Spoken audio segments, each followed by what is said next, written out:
going on, guys? This is Joey Young coming at you with an update on the 33-gallon long. I have a quick update on the fry and then also on the tank itself. So, sad news, the fry did not make it past several hours of hatching. So pretty much that video that I showed you guys, it was around like 1 a.m. when they hatched. I netted them around 2 a.m. I went to sleep. The next morning, maybe like 4 or 5 hours later, I woke up to go check on them.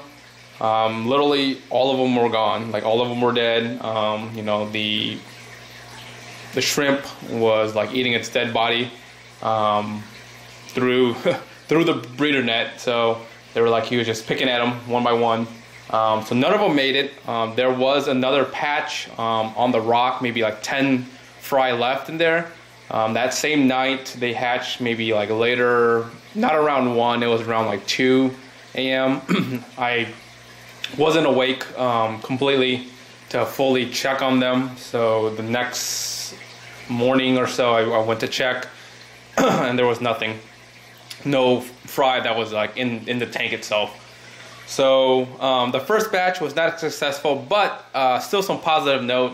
You know, these are my first pair of clownfish, and it's the first time they hatched or actually even like made it.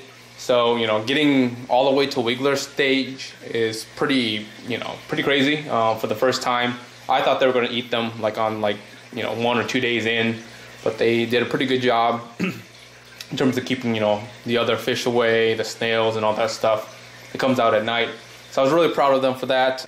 A couple things that I think might have gone wrong in terms of first batch. I heard, you know, I was reading a lot on this. Sometimes there's just bad batches, but they literally just die in a couple of hours.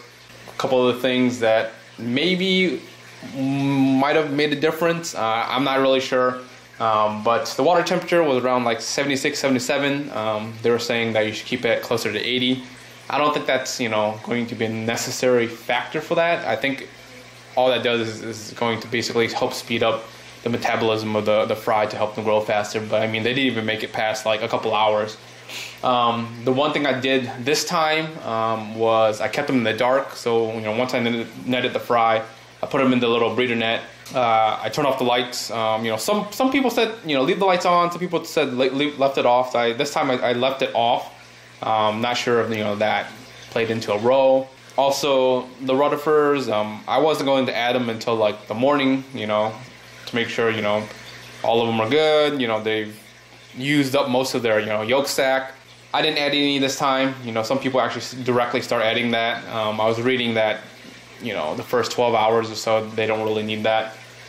Let's see what else. Oh, and then during the first batch when I was waiting for them to hatch, I wasn't sure what time, so I basically turned off my filter, just put an air stone in there, as you can see from like the previous video, let it, you know, and turn off also my wave maker.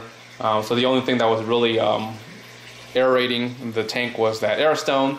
And once I netted all of them, I went ahead and turned back on the filters, turned back on the pump for the wave maker, and you know, just let it run.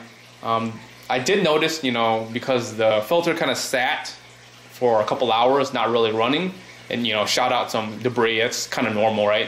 It didn't really affect my main tank, but maybe it would have affected fry because they're a little bit more sensitive and they're not, you know, really fully developed yet. And maybe like that small spike in ammonia might have killed them. I'm not 100% sure, you know. I'm going to say, you know, probably a first bad batch, but anyways. So that's the update on the fry. You know, it's sad that they didn't make it, but, you know, this tank, I am actually going to do some minor tweak, minor improvement to hopefully for the next batch, I'm going to house them in the same tank so that I don't have to net them and move them out of the water, because I actually had to do that too. And they'll just be straight into the tank and hatch and just swim about. I'm gonna make some minor tweaks, and then what I'm gonna do is probably add the pair of clownfish into this tank and, you know, somehow divide them into a small area for them to just breed in. But yeah, so that's the plan for this tank. I'm going to continue, you know, obviously cycling the tank. It's been only a couple of days. It's not ready by all means. The rocks, I kind of cut them up into little pieces, or broke them up into little pieces to escape it a little bit better. That's why it's a little bit cloudy. It was actually pretty clear. Did a little bit of rescaping. Started at the sump, and that's why this tube's here, because I want to make sure there's no leaks and stuff before I put it in the back where I can't even see it anymore. This has been running for about 3 days. No leaks so far, so I'm probably going to start putting it in the back. Same thing with the overflow. Overflow is looking good, and there's no real leaks. I'm making 2 videos. One on how to start a siphon, and another one tips on overflow box, because there was a lot of questions and a lot of people are probably interested in terms of wanting to get an overflow box, and they don't want to drill their tank just because, you know, what if, you know, they want to switch to freshwater or whatever, right? Because this was at one point, you know, a planned freshwater tank, and now I just switched to like saltwater on the fly. So maybe, you know, I'll go back down the road or something. You never know, right? So they had questions about the overflow box. I made a video about that, so you should see it sometime this week in terms of tips and tricks and that. But yeah, so this is the general update of the tank. I have the sump up and running.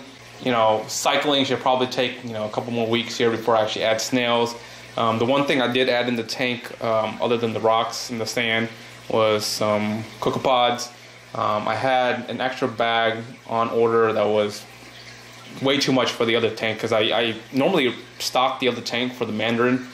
I threw it in here, an extra bag in here, just to see if they'll start, you know, I don't know, running around, repopulating. You know, the tank's still cycling, so I don't know how good they're gonna do in this tank.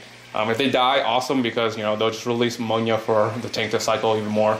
But so yeah, that's doing this thing, and yeah. So in a couple weeks or so, you know, I'll give you another general update on this, and we'll go from there. Peace, guys.